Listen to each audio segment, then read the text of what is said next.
Hello, fellow people and persons. Welcome to the Srinivas Suresh Sports Podcast.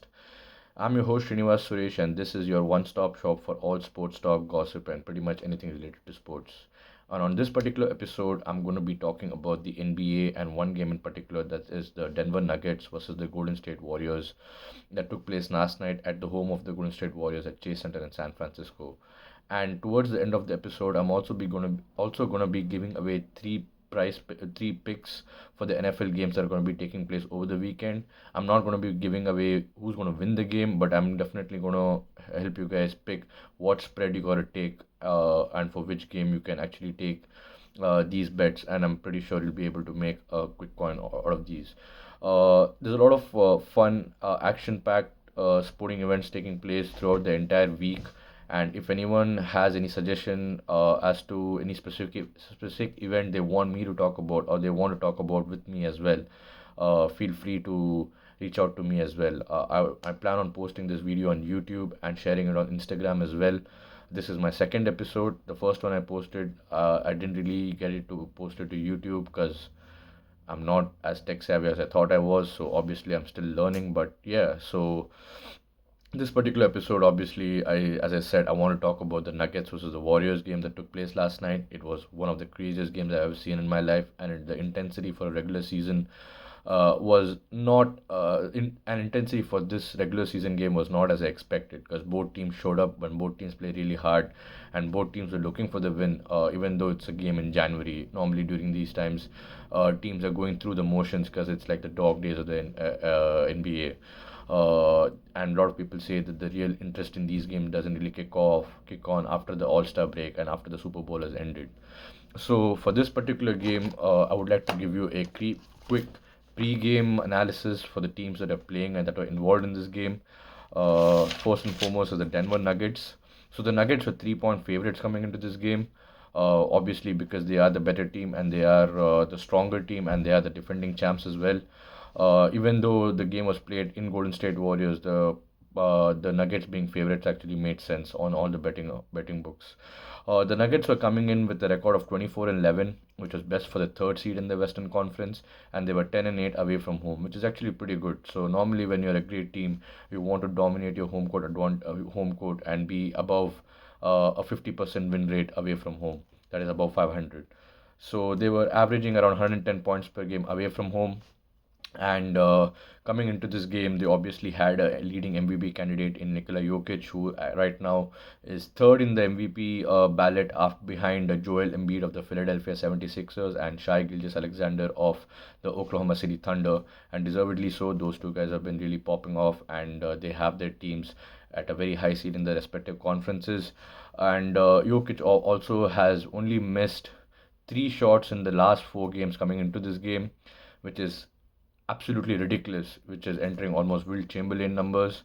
I mean, people miss three shots in a game, and that's a great game. To miss three shots in three three total games is absolutely asinine and mind-boggling and doesn't make any sense.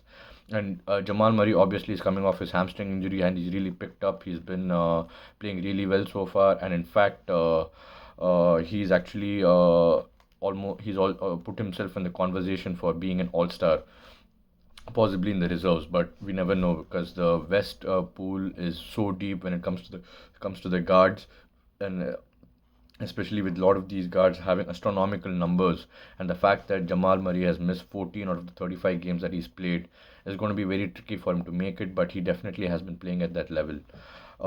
Coming into this game, the Nuggets had four of their five starters in the top 15 defensive win shares. That means the starting five is one of the best defensive units in the league, which is something that will actually I will talk about when I talk about the game in general itself.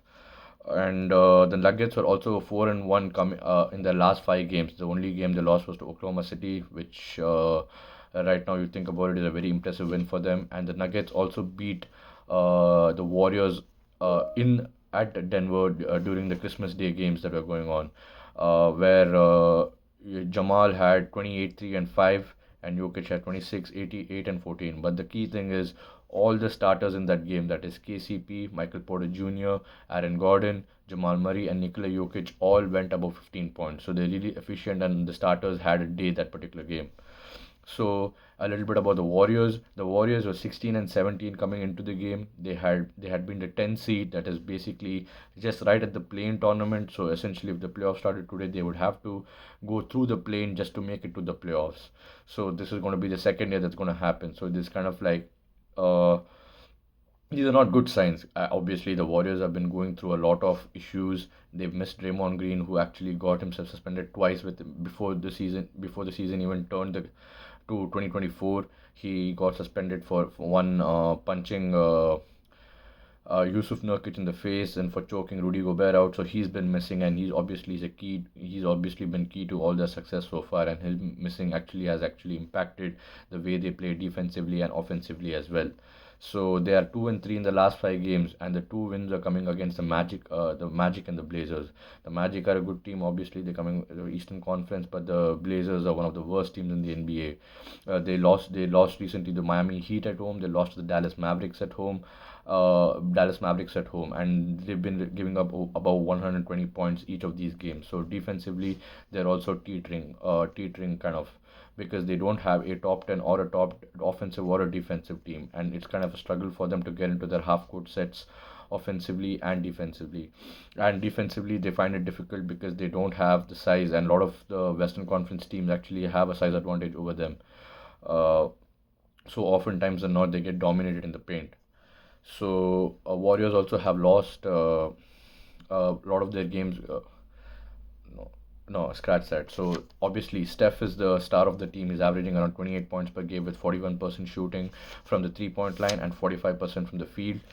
His fellow splash brother, that is Klay Thompson, actually has not had a great season. In fact, he's had spurts of games where he's played really well in middle December, around like from December 11th to 20th. He played 5-6 games where he averaged around 25 to 26 points, but he's actually tailed off since Christmas games, where he's averaging around 17 to 18 points on 37% 3-point shooting percentage, which is great for an average NBA player, but for a Hall of Famer like Klay Thompson, who's one of the greatest shooters of all time, this is a season of regression, obviously. And he's still like, it's very obvious that he's not the same player since he's come back from his Achilles and ACL tear in back-to-back years. So it is it kind of like it it basically looks like the end is near for the Warriors. But with the Warriors, you should never count them out, because when Clay was missing for 2 years, we never thought the window was open, and they came back and won a championship in 2022. So as long as they have these key pieces and their coach Steve Kerr, you can never rule them out. But yeah, the things are not looking as great as you think for the Warriors right now. The most dominant franchise of the 2010s, and the dynastic Warriors are not the dynastic Warriors anymore, at least. So, and another issue they have been facing is that they've been experimenting with different starting fives, because Kevon Looney and Andrew Wiggins have not been productive at all for the Warriors, and playing with Andrew Wiggins and Jonathan Kuminga at the same time has not been effective at all for Steve Kerr as well. So he has decided to move Wiggins to the bench, and he has been rotating Kevon Looney and Tracy Jackson Davis on and off the bench at the center position. Even when it comes to the guard position, the only constant has been Steph Curry, and he has been rotating between Chris Paul and Brandon Projimski. I'm not sure if I spelled his name right, because it's a Polish name and a lot of yeah. So it'll take time for me to get it right, but eventually I get it right. So Brandon Projimski, the rookie from Santa Clara, California. So he's also been really, really efficient and productive. As a late round pick for Mike Dunleavy Jr., the new general manager for the Golden State Warriors. He's probably been their most productive young player so far. So they have been rotating him and Chris Paul out of the starting lineup. So it was kind of interesting to see what would happen when the game started, who would be the one starting the game. So obviously, when the starting lineup came out, they went with experience rather than the youth, because I think they were facing a championship team. I think that was what the mindset was for Steve Kerr. So he went with Chris Paul and Kevon Looney instead of the young guys. So they started the game, and for the Denver Nuggets, the obvious starting five with the championship winning starting five: Jokic, Murray, KCP, MPJ, and Aaron Gordon. To start the game, it was a very, very close first quarter actually, with both teams going back and forth, and Warriors, for their credit, not settling for threes, trying to drive the paint, because there's one thing that Denver Nuggets has a knock against, is that they're not a good rim protecting team. because of Jokic's lack of athletic ability and Aaron Gordon's lack of size. They're not the teams that are known for shot blocking or being rim protectors in the game. They're more. The defense is more based on predicated on being active in passing lanes and being disruptive in the passing lanes and trying to make sure uh, they do not penetrate more often than not. That's where the defense is primarily based on. So earlier in the game, one thing they actually made pretty clear was that they were not going to double team Nikola Jokic. Nikola Jokic was going to basically have whatever he wanted in this game, and as long as he was not passing it to his teammates, they're completely fine with it because that's what they wanted. They wanted Jokic to be the scorer and beat them by scoring 50 to 60 points rather than him going for his normal 30, 15, or 14 stat line that he has, the absurd stat line that he always produces. So, in the first quarter, it was a very back and forth game. With the Denver Nuggets dominating the paint, and the Warriors also getting a lot of double penetration and going to the foul line. The Warriors put the Nuggets in the bonus by like the fourth or fifth minute of the game. So the Warriors had a lot of free throws in this game, which helped them keep the momentum and keep it close. Because the Nuggets were absolutely eating the Warriors alive in the paint. Aaron Gordon was being guarded by Steph, which is a mismatch. He was eating Steph Curry's lunch. Nikola Jokic was basically unguardable because Kevon Looney is not enough. Wiggins is not enough. None of the players on the Warriors are enough to guard him one on one. So the only reason I kind of felt like the game was close is because the Warriors were able to have a free throw advantage that put them that did not take the game away from them. So towards the end, Jamal Murray actually had a very slow start. He was getting different looks. Chris Paul was guarding him, Steph was guarding him, Clay was guarding him. So it took him a while to get going. So he had 0 points in the first quarter. Then going on to the second quarter, Clay Thompson, who actually started off kind of slow, he airballed his first shot in the first quarter. He actually missed his first two shots. Then after that, he completely went off in the fourth quarter. Him along with Steph, they actually started peppering threes. With Clay going for 4 for 6 from 3 point line, and Steph also getting hot and scoring around 10 to 11 points in the second quarter. But Jamal Murray for the Denver Nuggets picked up his slack and he scored 11 points in 5 minutes to keep the game close. But when one of the Nuggets' weakness is the fact that when Jokic gets off the floor, they're not able to score and they're not able to generate an offense. This wasn't the case because when the second unit was on against the Warriors second unit, they had a lot of success and they were able to establish a 8 point lead in the second half and going into the end of the half. The the key thing to notice here is that the Warriors had really not shot very well from three, other than Stephen Clay.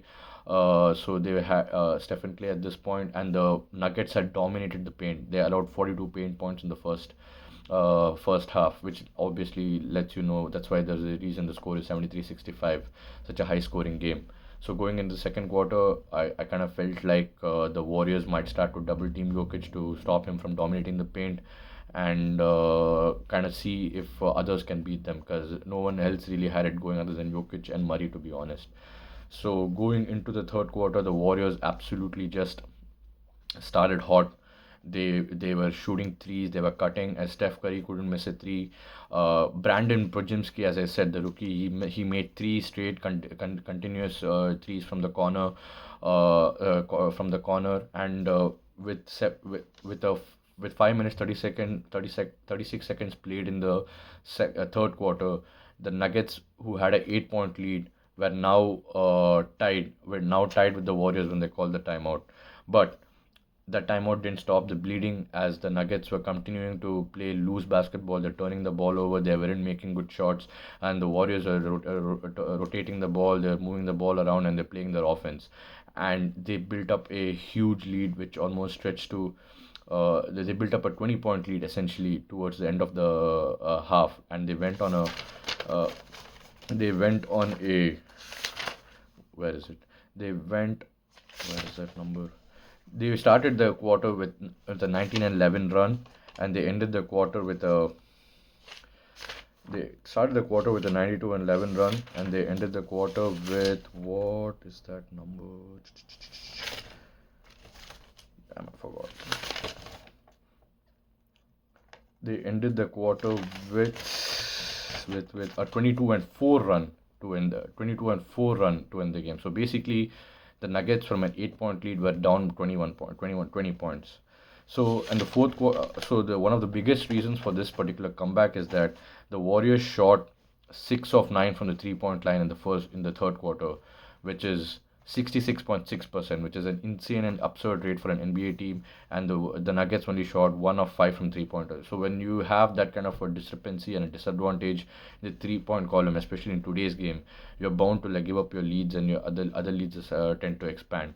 So keeping that in mind, moving into the fourth quarter, so Warriors obviously started up with a 10-point gap, soon moved to a 13-point gap, and it continued the bleeding. So essentially, the Nuggets would try to get into their half court set, and they would not, get a bad shot, and the Warriors would sprint down the court and try to get a easy look as they were trying to get more points in the transition. So every time the Nuggets try to like mount a comeback, the Warriors would get a couple of quick baskets to essentially shift the momentum back to the Warriors. So when 7:24 with 7:24 down to go, the Nuggets were down 18 points. Nuggets were down around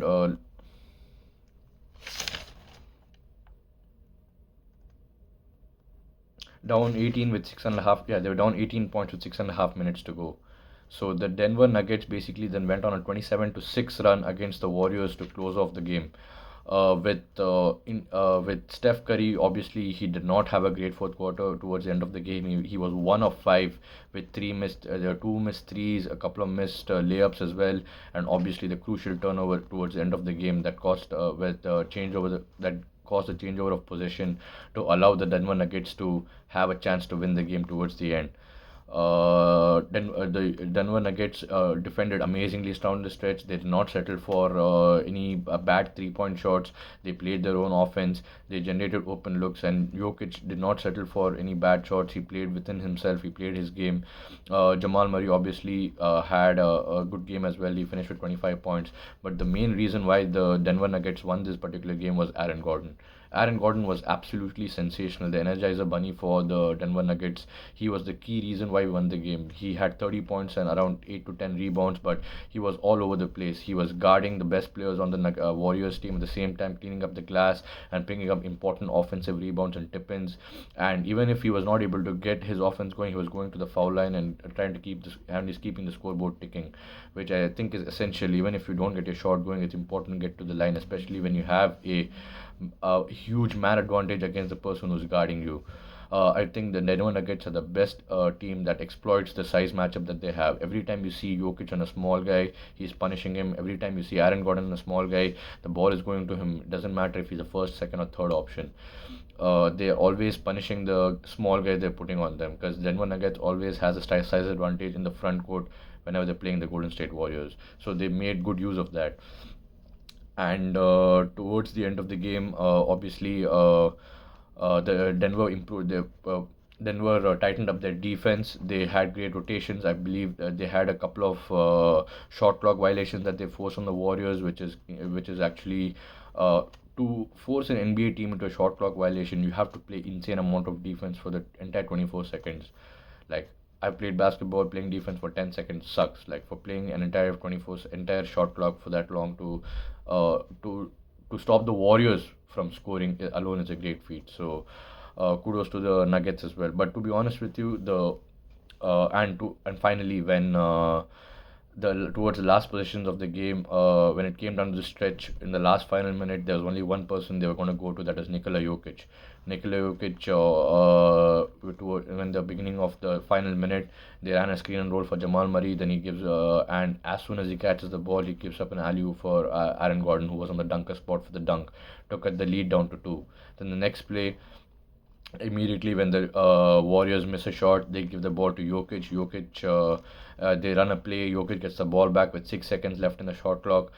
For most great players, they would kind of panic and rush their shot, but not Jokic. He was extremely patient. He backed Saric down. He went on to the paint and he had a nice fadeaway to tie the game.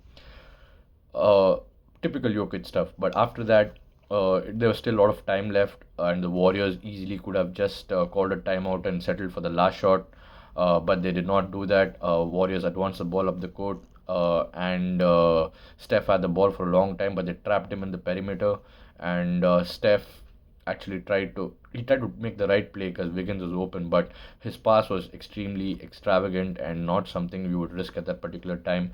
You would rather have Steph Curry take that shot and go into overtime if they missed it, rather than give it to Wiggins. And the pass was an errant cross-court pass across the entire defense. So Jamal Murray just got up and intercepted the ball, and then Michael Malone called a timeout. But yeah, so even though Michael Murray called a timeout, they could not advance the ball to half court because Jamal Murray did not cross the halfway line. So they actually had to inbound the ball within their own half. So they had to go three quarters of the way to the basket to actually score. So they didn't have much time. It was only 3.6 seconds left. But it's Jokic. Jokic, to me, he's the best player in the game. I don't think it's a debate right now. Last year, he actually showed it to everybody why he's the best player in the game. So he gets the ball. He just dribbles up the court. Like, and to Kevon Looney's credit, he actually does a nice job of pushing him away from the court and not letting him dribble inside or into the paint because they only needed 2 points to win. So the fact that he defended him away from the court and away from the paint, and Jokic basically went to his spot and chucked a 40 feet bomb, and it just like went in. Like, to be honest with you, I can admit that it was a lucky shot, but great players have great luck as well. So if you're a great player, you will have great things happen to you, and you'll have lucky things happen to you. And this is one of those games. He had 34, 9, and 10, and he was sensational. So, and to be honest with you, this is not the first time he's made this kind of shot. He's made these step back buzzer beaters, all these wild shots in the last year's playoff as well, and he's been doing this throughout his career. That's kind of like a signature shot right now. So yeah, Jokic hits the buzzer to win the game after they were down 21 points in the fourth, about 20 points in the fourth quarter, to defeat the Warriors at home. And to be honest with you, after the game, it is pretty clear that the Warriors lost this game, and the Denver Nuggets, rather than the Denver Nuggets, win this game. I know it sounds stupid, but if you are at home and you have a 21-point lead with Steph Curry and Klay Thompson in your team, you're not supposed to be losing this game. I don't care how bad your team is. And there have been a lot of memes on internet and like saying that Steph Curry choked and all. I'm not going to go that far, but it has been a pattern of him to kind of like disappear or kind of not take up, not appear. I wouldn't say disappear, or maybe like not perform to the level of his talent during the end of these games. And he actually made a couple of mistakes that actually ended up costing them the game. They actually panned to his face after the game, and he was with this despondent look, like, oh, now I know how it feels like when it happens to me, because he essentially, Steph Curry got Steph Curry. That's what actually happened.